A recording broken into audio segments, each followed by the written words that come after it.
Assalamualaikum warahmatullahi wabarakatuh. Alhamdulillah bertemu kembali lagi bersama Pak Kayi. Ini special edition. Ini pertama-tama saya mau memperkenalkan diri dulu. Sebenarnya nama saya adalah Muhammad Farid. Nama lengkapnya itu, nama panggilan kecilnya yaitu Kayi ataupun juga disebut Pak Kayi.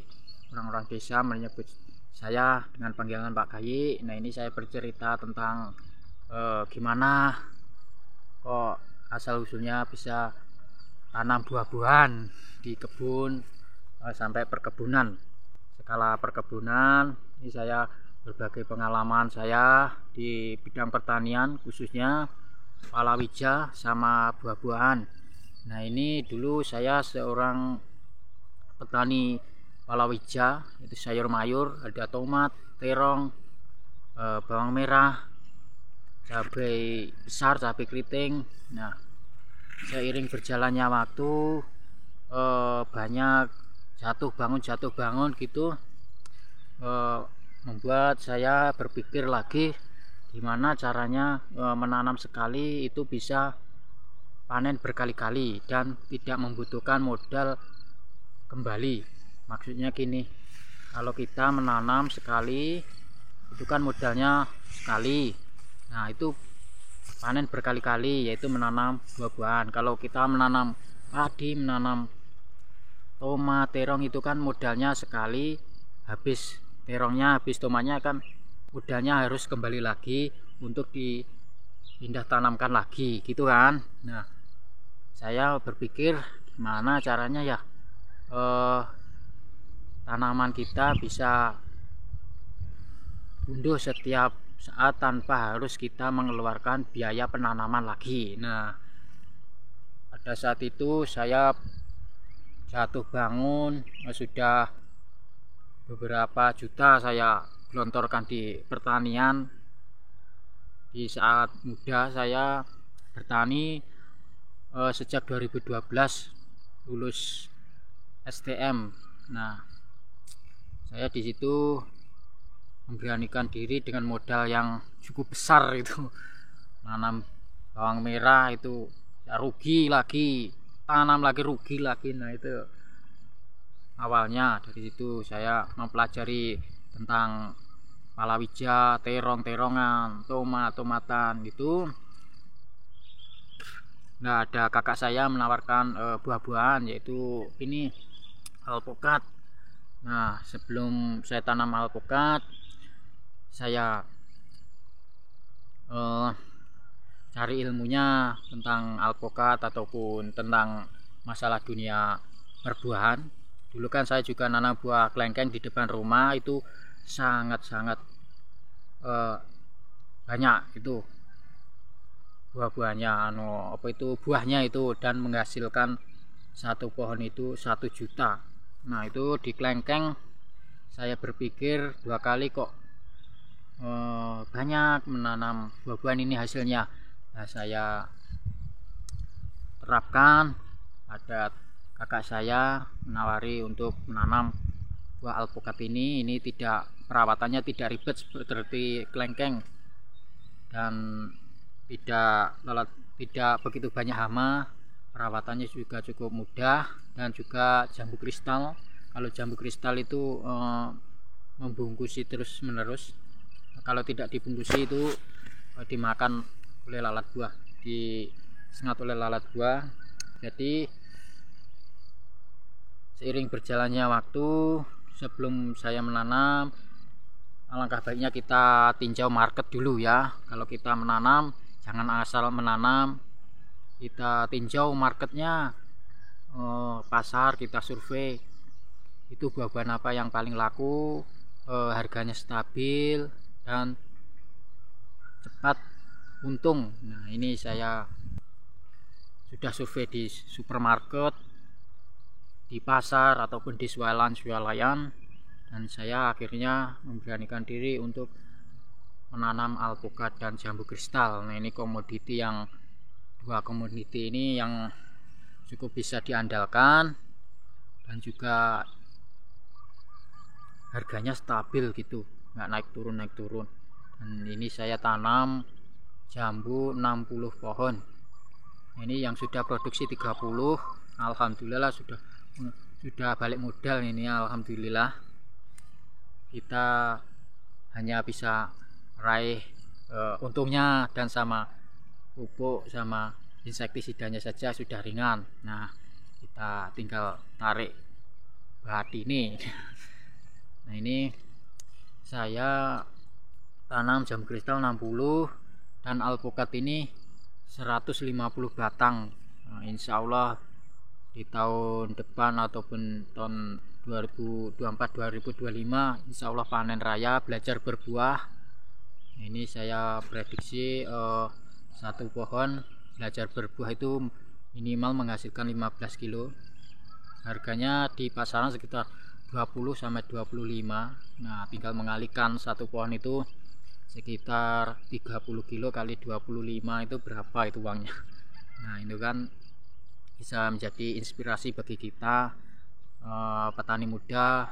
Kita sebagai petani muda tidak melulu tentang petani konvensional, yaitu hanya menanam komoditi padi, jagung, tapi kita juga bisa berinovasi sebagai pemuda-pemuda generasi penerus. Ini kita sisihkan lahan, alokasi lahan seperempatnya kita tanami buah-buahan, yang hanya kita tanami seperti padi untuk kita makan. Ini alhamdulillah saya masih paling muda sendiri di sini di kalangan petani-petani ini. Ini alhamdulillah bisa menjadi contoh lah. Banyak yang meniru, banyak yang tanam terong, tanam tomat gitu. Nah, karena kepengen seperti saya. Nah, alhamdulillah bisa menjadi contoh bagi bapak-bapaknya yang dulunya petani konvensional, sekarang beralih menjadi petani-petani buah maupun sayur mayur yang untungnya lebih banyak dan cepat mendapatkan uang. Nah, maka dari itu saya berinovasi menanam di lahan yang satu tapi banyak komoditas yang saya tanam di sini, yaitu satu alpukat, ada 4 jenis, aligator, wiki, red Vietnam dan lokal, jambunya kristal, dan juga di sela-selanya saya tanami yaitu berbagai macam sayuran. Saya kalau maksudnya kolaborasikan ya, biar ada hasil bulanan, ada tahunan, ada harian, ada. Nah, ini saya tanami terong, cabai rawit, dan juga tumpang sarinya ketela. Nah, ini ketela tahun, jadi saya ambil sayurnya setiap seminggu sekali, pengambilan pupus daunnya agar kita jual. Alhamdulillah untungnya lumayan.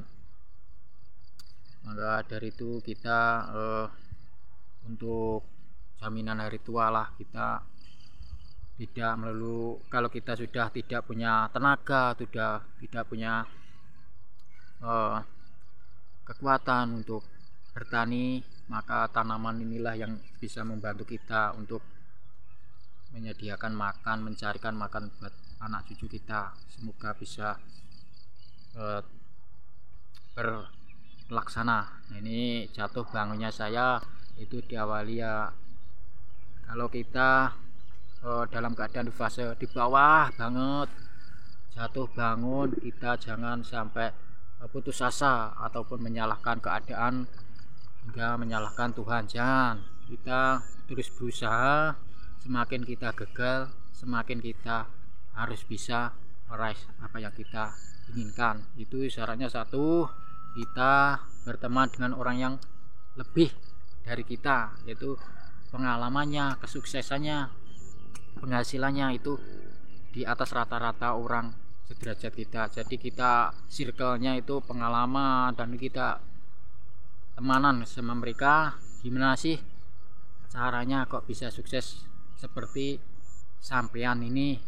Nah, itu kalau orangnya itu biasanya sukarela memberikan tips-tips agar kita hidup lebih baik, lebih sukses, lebih maju. Jangan malah kita terpuruk di dalam lingkaran belenggu yang kita sendiri malah mengurung diri, nggak mau bergaul. Nah, ini kita banyakin circle-circle pertemanan ataupun kelompok-kelompok yang membuat kita semangat lagi di dalam dada dan pikiran kita untuk lebih maju, lebih sukses lagi. Nah, ini saya, menurut pengalaman saya, ini jangan putus asa. Kalau kita gagal, coba lagi sampai kita menemukan titik mana yang kita lakon ini benar-benar memberikan titik terang buat kehidupan kita. Kuncinya satu, yaitu apa yang kamu kuasai, apa yang kamu pelajari, apa yang kamu senangi, itulah kamu untuk ditekuni. Oke, cukup sekian pengalaman dari saya, mengapa kok saya menanam tanaman beda sendiri dari lain-lain, karena itu sebuah sejarah saya ingin mengukir di Desa Mangusuman ini untuk bisa menjadi sistem perekonomian yang stabil. Nah, ini menggerakkan para petani-petani konvensional untuk berubah menjadi petani maju. Oke, assalamualaikum warahmatullahi wabarakatuh. Salam dari petani muda Ponorogo. Jangan lupa subscribe ya lur. Masih awet dhewe kuli, tetap semangat, tetap kerja, cari pasif income untuk jaminan hari tua. Assalamualaikum warahmatullahi wabarakatuh.